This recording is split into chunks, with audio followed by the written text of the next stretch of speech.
down the hammer and pick up the pencil. You're about to listen to the Savvy Radio Show. Learn from real-life real estate investors, experience revealed with the Savvy Landlord as your host.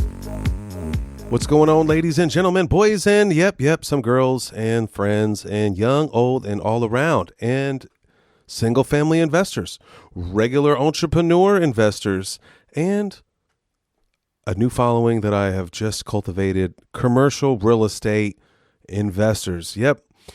I have started a class just last week, and it's 10, 11, 12, 13 weeks of intensity. It's called Commercial Real Estate Intensity. And I basically have paused everything in my entire life just to pour into these folks. It's been off the chain so far. We've only had 2 sessions. We had a session on Sunday, 2.5 hours of just blaze. And then now we had a lunch and learn from a real estate broker. And I thought that was off the chain. And then the folks that are in the class, we're kind of doing a little mini coaching sessions as we roll. And the 2 coaching sessions already within, so that short amount of time. So I just started a class a couple days ago.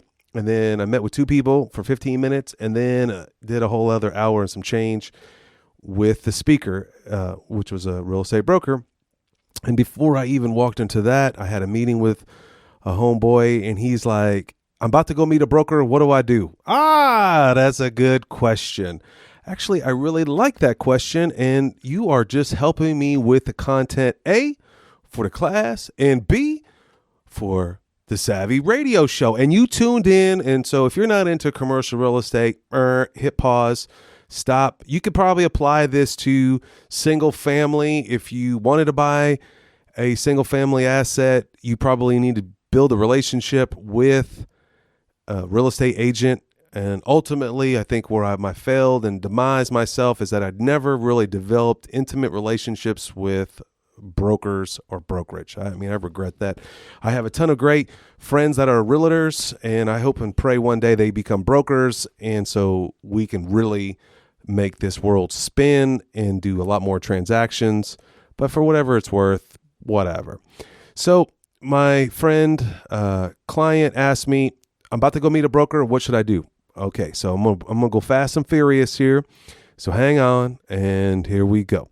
First of all, like any other relationship that you want to develop and build, get the other person talking. Like, ask him, and you got to be strategic in how you communicate. First of all, if you don't know how to handle a new relationship, I definitely recommend reading the book, How to Win Friends and Influence People. I know you've heard about it. You probably read it. You probably need to reread it, because the sweetest words that you could ever hear is someone's name. And what that means really is just to get people talking. They want to talk. They want to share. But you got to have skill to get that information out of them, evoke, and it takes a few minutes. And I use this technique with bankers. I use this technique with everyone, is just get them to start talking. It gets awkward if no one's talking. So a real quick trick is, repeat the last thing that they said. That's a real, you like RC cars. So, you like airsoft guns. That's my son, right? So I practice this technique on my son all the time. So how was school today? I went to math class. So tell me more about math. We did algebra. Well, what type of algebra? Was it X and Y? No, it was apples and oranges. And you see how the conversation keeps going, and then you just look for the next thing. And the most important thing is you got to be an active listener. These are just basic skills you already know. I'm just reminding you, the class right now, this little podcast ain't about that. But these are just basic things that you've got to really develop and be a listener and just really listen. I know me personally with, ADD or HGG or FU and all that other jazz, my mind wants to think about, I did it today at lunch. There's like 10 times that the guy was speaking and I could have answered him. I could have answered his sentence, but I had to just shut up, VanCauwenbergh, and just listen and just have patience. I know if you're a high D like me, an entrepreneur, and you're just busy and you want to get it done, man, when you're cultivating a relationship, especially with a broker, slow down and just learn their nuances. Learn how they talk. My broker talks with his hands. My broker talks a little bit slower and does a lot more detail. And I just have to just slow down and just listen. And a technique with that is called mirroring.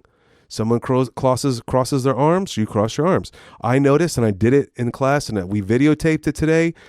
He crossed his legs. Guess what I did? I crossed my legs. I pitched myself, but I'm still feeling good because I'm working on my skills of communication. And communication is also with body language. Yep. So you stand up tall, they stand up tall. You slouch, they slouch. If you yawn, they yawn. Remember mirroring. Anyway, so that was just that little preface there. So get them talking. Why are you in commercial real estate? How long have you been in commercial real estate? What deals do you like to close? What type of investors do you like to work with? I don't just fire it off. Listen, this is practice. This is why you probably should go to a class or hire a mentor so you can run this stuff through them. I remember I was working with a guy that was trying to be the MC for the OKC Thunder. And every day we would take a 30-minute break and we would role play. What's it like? Imagine people in the room, and what would you say? How would you project your voice? And I made this guy MC in front of me, and then I would get in his face and make him MC, and then I would, take my shirt off real fast and see how he would respond. And would he mess up his verbiage? Would he mess up his eye dialect? Would he keep his eyes on me, or would he stay laser focused? That's called role playing, because I wanted to prepare this individual. This is my coaching days, but I wanted to prepare this individual for what they're going to anticipate. They're going to throw curveballs. Are you going to be ready to perform? And that's just that. You don't just show up and try to build a relationship with a broker and you don't have these questions memorized. And if you don't, that's okay. You can write them on a pad, but in encrypted writing, just to spawn you to say something, but get them talking.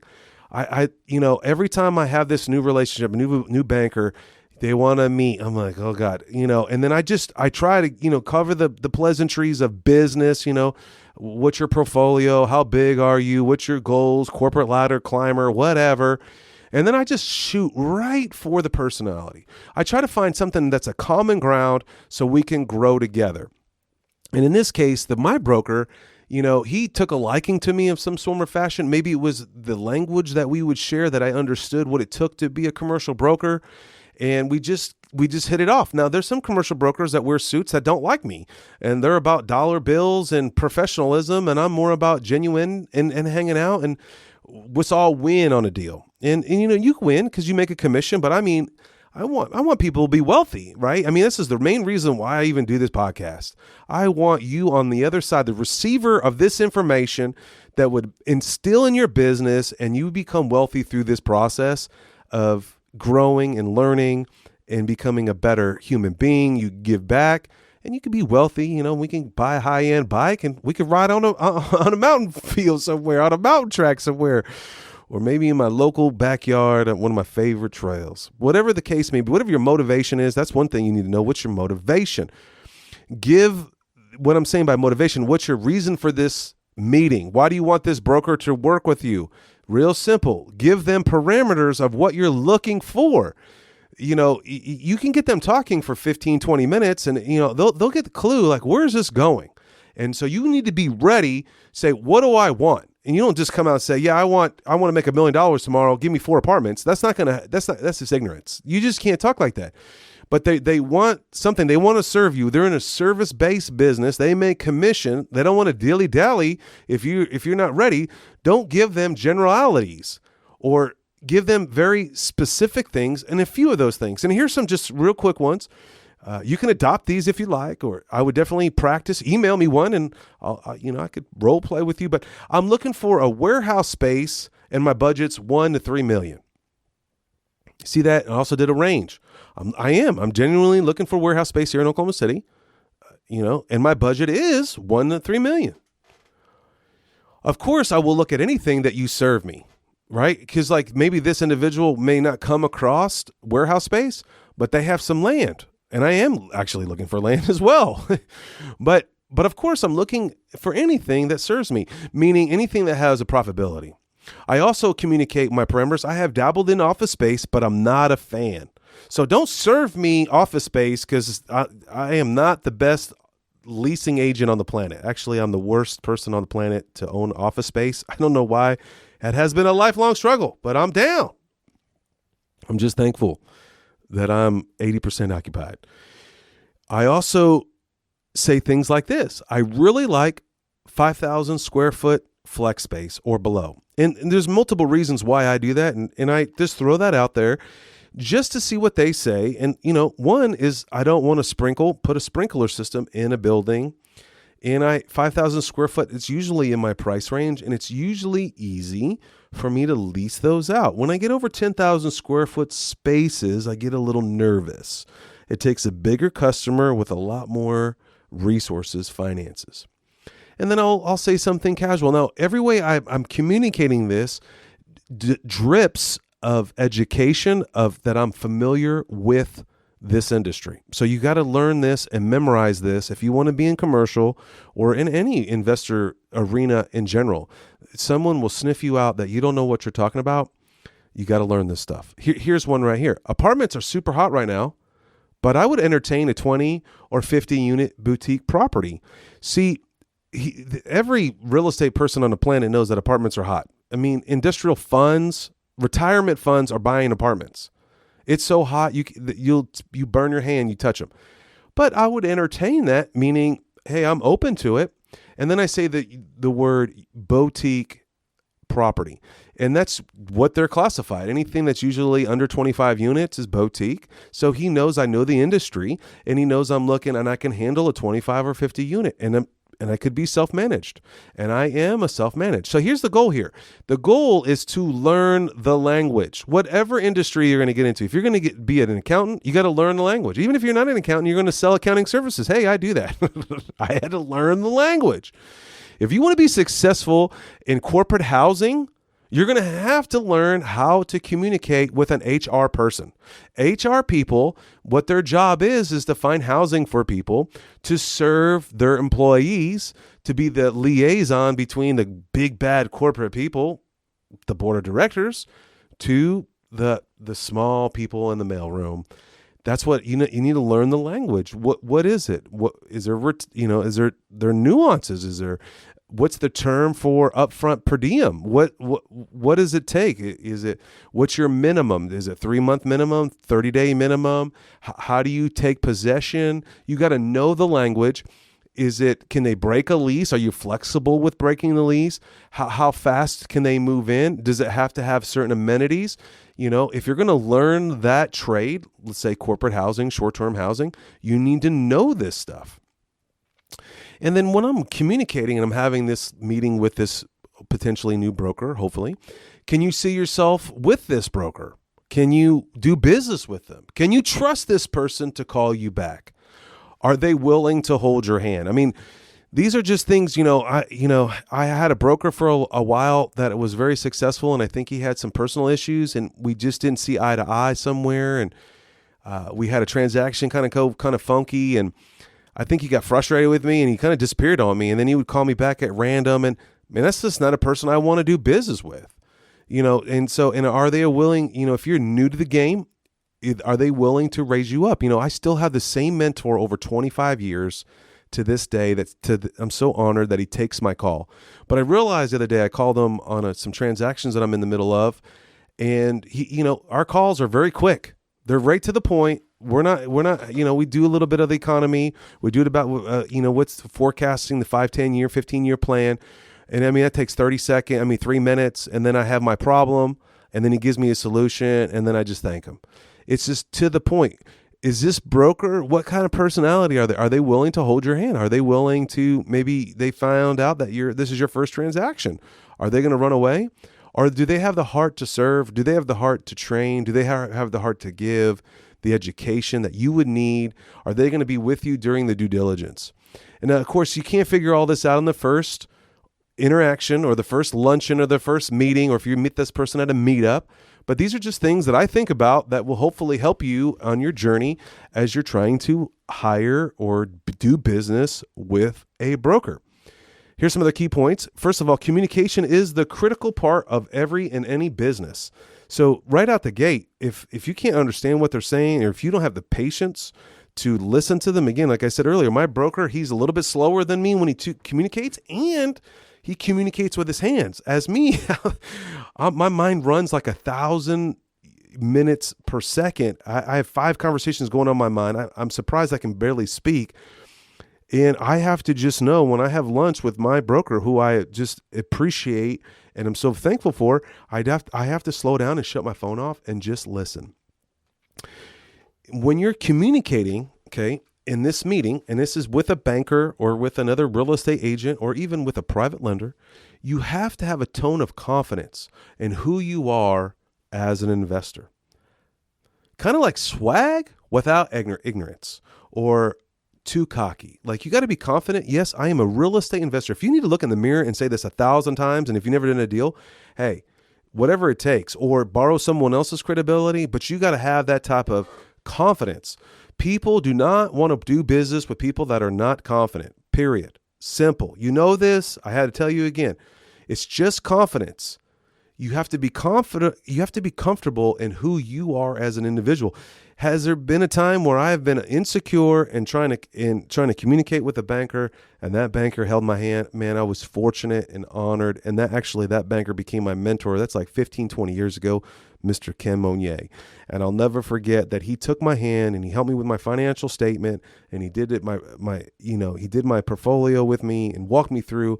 There's people out there that are willing to do that, but you have to have the personal confidence to roll with that. They don't want to help you if you're weak.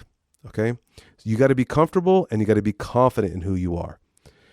Remember, here's another nuance. You're impressed by them. Okay. So I was talking to my client here and he was like, man, I'm really impressed. He was telling me all about 10 minutes about how awesome this broker was. I'm like, okay, wow, this is the number one broker in your market. Woo! He has signs everywhere. Woo! I hear you. First of all, you're really smart. That's the guy you probably should be working with. You don't want to be working with a broker who has no listing. The other day, someone reached out to me and I was like, are you a commercial broker? They kind of said, I do commercial and residential. Okay.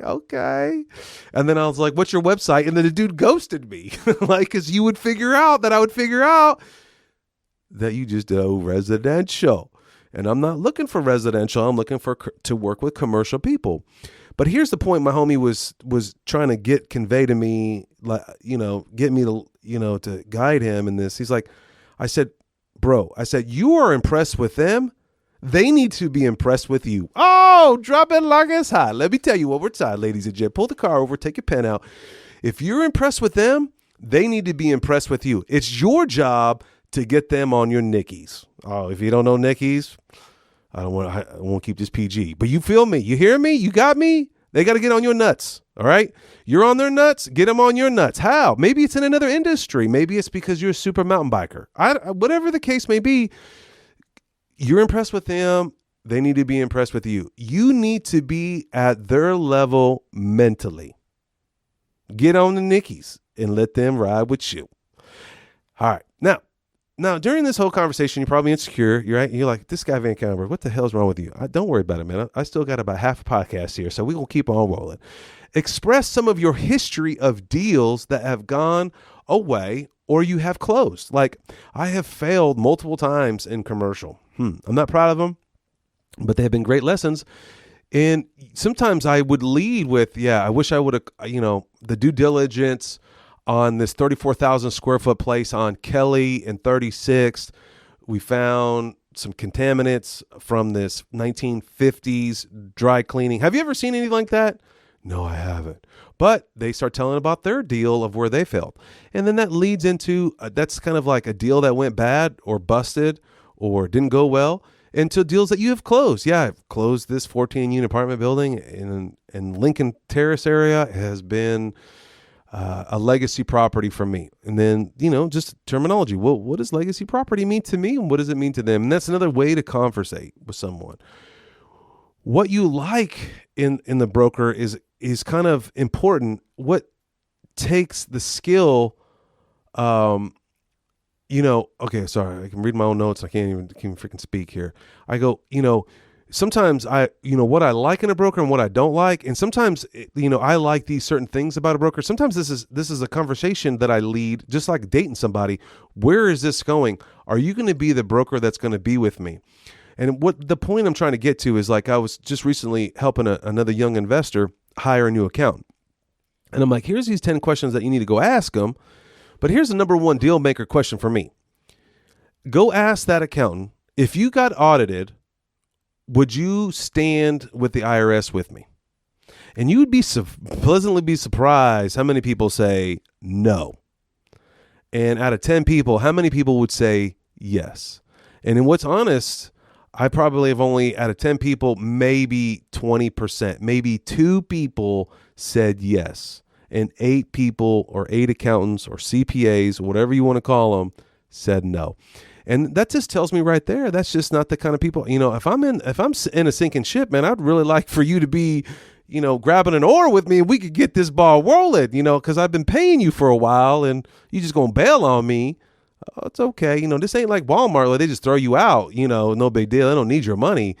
This is a relationship. Business is built on relationships. People ask me all the time, man, how you get so many deals? It's relationships.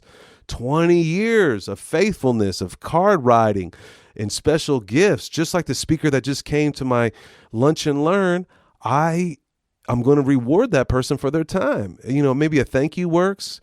Maybe a hug works. Man, I'm telling you, people like gifts. They like $50 gift cards. They need something in their world. Bless them. Then find out what their focus is and what your focus is. What is your focus? If your focus is multifamily, be known. Their focus is not. The guy that came and spoke today at my lunch and learn, he probably all the investors that were in the room were trying to buy apartments. It's just awesome. It's probably the perfect time because when it's so hot, people come in, but you learn right now. And then when the market drops, you'll be ready. Okay. So I admire these men and women that are in the meeting, but I think that when the guy was like, I don't like apartments. The last time I did a fourplex, it didn't go well. But this guy that was in the room, I mean, his clients range from Bank of America to McDonald's to Chicken Express to Five Guys Burgers to strip centers, land, commercial, office space. I mean, this dude was dropping the knowledge. And, I've done 3 transactions with this cat. So, but I realize his focus is not apartments. Can he help me buy apartments? Sure. But his focus is not that. What is your focus? Make sure you understand that we're all on the same page. It's nothing wrong, nothing negative. Do I still use this broker? Absolutely. If someone I found on LoopNet or I found at CoStar or I found at some funky place, I found an apartment building, I'm going to call my broker and I'm going to have him do an LOI. And if you don't know what an LOI is, message me and I'll tell you. What listings does that broker have? Hey, do you have any deals in the pipeline, or what's going on in your world? Do you have a listing that's been stale? Do you have a listing that has fallen through? Maybe I can be the savior in that transaction. That simple question that you would say in a residential real estate meeting that you're connecting with an agent or a broker, but this really works with a broker. Does the broker do property management as well? And how big is that portfolio? I'm telling you right now, I've been hanging out with a lot of brokers, and some just specialize in property management. Woo, whoopee woo for you. That's not going to help me. And that's probably not the broker I'm going to be rolling around with, because property management is intensive and it takes a lot of time. Now, I have hung out with brokers that have 13 property managers under them, and they manage 1,000 doors of commercial. Hey, I want to get to know that guy because they're dealing with a bunch of investors, probably smaller investors, and they're going to sell one day. And most property managers don't buy assets. I don't know why they do that. It fascinates the bejesus out of me, but hey, I'm not going to be mad about it because I'll gobble it up. And they get paid because they are a broker and they need to make money, and I need to buy a deal because this show is about buying assets. So get on the horse and let's ride. Slap that ass. Here we go. Your goal is to connect and get them to serve you deals. Blah, blah, blah. That is the goal. If you have this relationship, and you may have a good friend out of this situation, and you may be lifelong friends, but the goal is to connect, and can he or she serve you deals? That's the goal here. We're not messing around being friends. Also, I do when I meet a new broker, and I'm always on the hunt for deals. And in the world of commercial, okay, I drive around, I write down numbers. You do, bird dogging or whatever, driving for dollars in the single family world. Yep. I do the same thing, man. When I drive by a warehouse that looks vacant, or I drive by a warehouse and I see this broken down sign that fell over, and I call, I will send that to my broker and have them represent me and to build a relationship. If they don't respond, then they're probably not the broker I'm going to be working with. But also, their dialect starts, and it keeps me top of line with them, and we build the relationships, and it creates an incentive. Like, hey, I'm out looking at deals. You're looking at deals. Let's work together. You get paid when you find a deal. I get paid when I close a deal. We all win in the situation. You get paid when I close. So it's a relationship. And that's it for the Savvy Radio Show. I had one more big point, but, I'm going to have to say that for another day. Keep you on the edge. Hey, if you're doing good, let me know. Text me. Thanks for all the folks out there that, were just sweet to me about the last podcast, about my brother, and just a lot of struggles. Guys, I have written about 7 podcasts, and I haven't done any of them because I've just been through hell and high water dealing with business relationships and deals busted in your face, and things that I thought was one way become explosions 2000 in your face, beyond health and fitness. But the only thing you can do is step up, is keep fighting, keep going. That's all you can do. I could sit here and cry and eat more chips and watch them a lot more Impossible Mission. But, I got convicted today. What is Impossible Mission making me money? No, they're making money because they just got some royalties, but I'm not making money. It's quality time with my daughter because she's all into it, which is really sweet and fun. But you got to keep moving forward. And so here's something I just learned the other day that was off the chain. You got to have mental strength. My word for 2022 is strength. That's my word. I got the one word. You got to have one word every year, and strength. And because I've been going through some fights, and you gotta be strong. You gotta fight. Okay. And I'm reading this phenomenal book. I'm going to do a podcast on it. I don't want the cat out of the bag, but this principle I learned in this book the other day. It was this. I forgot. And I read this book about 20 years ago. It's off the chain, and it was like he had to get mental toughness. He's a commercial broker, doing huge deals, apartments in California, money in New York, and trying to bring it together. And he would get hammered all the time at the closing table, just conniving situations. And he had to just endure mental toughness. And this book it's a beautiful book. It starts out just preparing you for this game of real estate. There's a bunch of snakes out there, and you got to be ready. You got to have the mental fortitude. But he says this to himself all the time. It's on to the next. When a deal busts in your face, it's on to the next. You make a decision not to renew your MLS, it's on to the next. Can you turn the MLS $85 a month back on at any time? Sure. But it's on to the next. What is the next? The next should be cash flow, all right? And so that's what I would look out every day. What's going to bring cash flow to my family and to sustain them and bless the ministry of Life Church? How could I do that? Messing around with some dude that's going to try to take advantage of me, on to the next. The dude that calls me up and blows me up on my phone on creates an expectation when I'm with my family. And I'm like, and I have property managers all over the world. It's on to the next. When deals don't go the way they should, it's on to the next. When I get denied from a bank, it's on to the next. If you're trying to date some honeybee, it's on to the next. Feel me? It's on to the next. It's on to the next. Go buy assets. Thanks for listening to the Savvy Radio Show. Glide online and listen to our other motivating episodes at savvyradioshow.com. Connect on Twitter at LandlordBook and always be buying assets.